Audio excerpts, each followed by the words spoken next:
और क्यों इन घटनाओं के तार पीएफआई जैसे संगठनों से जुड़े हुए हैं।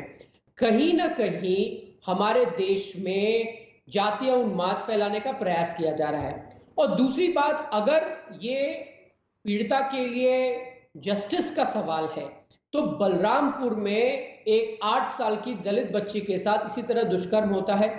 आरोपी वहां पे मुस्लिम समाज से है, लेकिन न राहुल गांधी के पास समय है, न संवेदना, न प्रियंका वाड्रा के पास समय है और संवेदना। कांग्रेस की तो कहीं नेता है मिस नायक, वो भी इसका जवाब देंगी। रागिनी जी, आप लोग चूज करके जा रहे हैं, ये आप पर आरोप लग रहा है, और तेजस्वी यादव ने तो सरेआम सब कुछ कर दिया। रागिनी जी।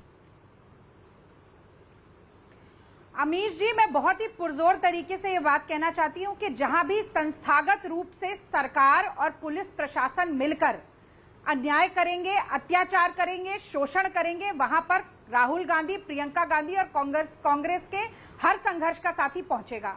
और आप बलरामपुर की बात कर रहे हैं, हमारे नेता ने संवेदना दिखाते हुए हाथरस जाने की एक बार कोशिश की, आपने लाठीचार्ज किया, रोका, 144 धारा लगा दी। मैं भी उस वक्त पदयात्रा में उनके साथ थी, डिटेन किया, हमें अरेस्ट किया, हमारे ऊपर एफआईआर की। हम दोबारा कोशिश की और हम वहां पहुंचे, क्योंकि पीड़ित परिवार के आंसू पोंछना, उनके जख्मों पर मरहम लगाना और उनके दुख को बांटना, ये कांग्रेस पार्टी की राजनीति है। अब आप मुझे बताइए कि 12 की बात बार बार कर रहे हैं, बलरामपुर की बात कर रहे हैं, वसुंधरा राजे सिंधिया, गुलाब सिंह कटारिया, गजेंद्र सिंह शेखावत क्या चादर तान के सो रहे हैं? जो राजस्थान का विपक्ष है वो जाए देखे 12 में जाकर न्यायोचित कार्रवाई हुई है कि नहीं हुई है। आप खुद तो संवेदना व्यक्त करने के लिए जाते नहीं, प्रधानमंत्री सार्वजनिक रूप से एक टिप्पणी नहीं करते, योगी आदित्यनाथ वर्चुअली बात करके समझ लेते हैं कि मुख्यमंत्री होने की उनकी जिम्मेदारी पूरी हो गई, और आप उंगली हमारे ऊपर उठा रहे हैं। और दूसरी बात, जहां तक दंगा फैलाने की साजिश की बात है, तो कानून व्यवस्था को सुचारू रखना राज्य सरकार की जिम्मेदारी है। Law and order is a state subject. आपके पास जो भी तथ्य हैं उसके आधार पर गिरफ्तारी करिए, उसके आधार पर सजा दीजिए, लेकिन बनाने की कोशिश नहीं करिए। एक मिनट अमीश जी, मुझे 10 सेकंड नहीं, मुझे 10 सेकंड ले बोलने दीजिए, फिर आप जाइए। ले लीजिए 10 सेकंड प्लीज, 10 सेकंड दीजिए। आज उत्तर प्रदेश सरकार की जब नाक कट गई है, जब इनकी मिट्टी पलीत हो गई है, तो ये काउंटर नैरेटिव बनाना चाहते हैं। जब भी इनकी विफलता सामने आती है, ये जातीय और सांप्रदायिक रंग को ढाल बनाने की कोशिश करते हैं। हरियाणा में जाट बनाम अन्य इन्होंने किया, राजस्थान में गुर्जर बनाम मीणा इन्होंने किया, महाराष्ट्र के भीमा कोरेगांव में दलित बनाम मराठा इन्होंने किया। यही नहीं, उत्तर प्रदेश में जब मायावती को इन्हीं के उपाध्यक्ष ने मांगे थे, मैंने 20 दे दिए। अब आप अमित मालवीय को आने दीजिए। दलित बनाम ठाकुर कर दिया। ठीक है, लेकिन ये दलित बनाम ठाकुर तो भीम आर्मी ने करा, चंद्रशेखर रावण ने करा। दलित बनाम ठाकुर, ये दलित बनाम ठाकुर तो भीम आर्मी ने करा, चंद्रशेखर रावण ने कहा। ग्राउंड रिपोर्ट है, हमारी रिपोर्टर ने बताया कि वहां पर उस लड़की के घर में कुछ ऐसे लोग बैठे हुए हैं जो भीम आर्मी के हैं। आपके सामने बताया रागिनी जी, सच रिपोर्टर ने वही बताया, वो गांव वालों के साथ मौजूद है। अमित मालवीय, मैं आपके पास आता हूं, क्विकली जवाब। सरकार आपकी, जिम्मेदारी आपकी है, कांग्रेस का ये सवाल है, और राहुल गांधी और प्रियंका गांधी तो जाएंगे। देखिए, राहुल गांधी और प्रियंका वाड्रा जरूर जाएं, लेकिन जहां पे उनकी राजनीति चमके, सिर्फ जब वहां जाने की बात होती है तब सवाल खड़े होते हैं। मैं दोबारा कहता हूं कि एक 19 साल की बच्ची की मौत हो जाती है और उस पर ये लोग जातीय टिप्पणी करते हैं और राजनीति करते हैं।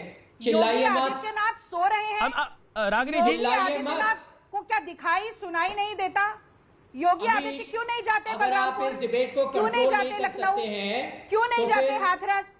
रागिनी, आपके बिहार में नहीं बोले, आपने 1.5 मिनट बोला, आपने 1.5 मिनट बोला, आपने 15-20 सेकंड दोबारा मांगे, वो बोले। अमित मालवीय को आने दीजिए। अनफेयर रागिनी जी, हिलाते रहेंगे, नजारे दिखाते रहेंगे। ओके, ठीक है। Amit Malviya make your point. Amit Malviya make your point.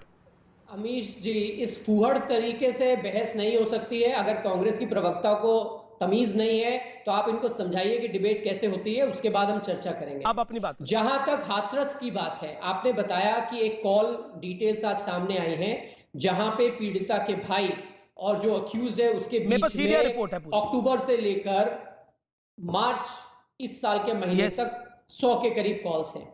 क्या ये इन्वेस्टिगेशन का विषय नहीं है कि ये कॉल्स क्या थी? कौन बात कर रहा था, क्या पीड़िता का भाई बात कर रहा था या पीड़िता स्वयं बात कर रही थी, ये सारी चीजें जब इन्वेस्टिगेशन हो जाएंगी तब सामने आएंगी। ठीक है अमित, जो वहां, एक मिनट अमित जी, मेरी एक बात खत्म हो जाने दीजिए। 14 सितंबर को ये कांड होता है, तब गला दबा के मारने की बात कही जाती है। उसके 5 दिन बाद 19 सितंबर को छेड़खानी की बात कही जाती है और नामजद वही आदमी रहता है। लेकिन 22 सितंबर को गैंगरेप की बात करी जाती है, उसमें 3 लोग और नामजद किए जाते हैं और तमाम मीडिया हाउसेस ने इस बात को दिखाया है कि उन 4 में से 2 लोग उस वक्त गांव में थे ही नहीं। वो जहां काम के लिए गए हुए थे, उनके मालिकों ने, उन फैक्ट्री के लोगों ने बताया कि ये 2 लोग यहां थे। तो कई सारी ऐसी चीजें हैं जो इन्वेस्टिगेशन का बिल्कुल विषय है। इन्वेस्टिगेशन के अंदर हम आना भी नहीं चाहते। We believe agencies, we believe courts. और आज ऑनरेबल सुप्रीम कोर्ट में मैटर भी था। मैं रागिनी जी के पास जाता हूं। रागिनी जी, मेरा Amit Malviya, give me 30 second, I will come back to you. मुझे 5 सेकंड दीजिए, फिर मुझे जाना है। मैं अपनी बात बस आखिरी अमित मालविया, आप 1 मिनट रुकिए, मैं आपके पास वापस आ रहा हूं। रागिनी से एक इंपॉर्टेंट सवाल है, होल्ड ऑन। रागिनी नायक, एक ऑडियो क्लिप भी सामने आती है जिसमें बात हो रही है कि आप योगी आदित्यनाथ के 25 लाख मना करिए, प्रियंका एक मंत्री आएंगी दिल्ली से, प्रियंका, राहुल एक बड़े नेता दिल्ली से आएंगे, वो फिर आपको 50 लाख देंगे। वो एक ऑडियो क्लिप भी है जिसकी इन्वेस्टिगेशन इस समय यूपी की एसआईटी कर रही है। क्या आपको लगता नहीं है ये तमाम प्रूफ्स, ये तमाम जो सबूत सामने आ रहे हैं, ये कांग्रेस की तरफ कुछ इशारा करते हैं? अमीश जी, ये केवल एक बात की तरफ इशारा करते हैं कि हाथरस की पीड़िता को न्याय ना मिले और किसी तरह से यूपी सरकार की जो फजीहत हुई है उसको कुछ कम कर दिया जाए और अपनी छवि को बचाने के लिए भले ही आशियाने में आग लगानी पड़े, लगा लेंगे। अब आप मुझे बताइए कि जिस दिन पीड़िता का देहांत हुआ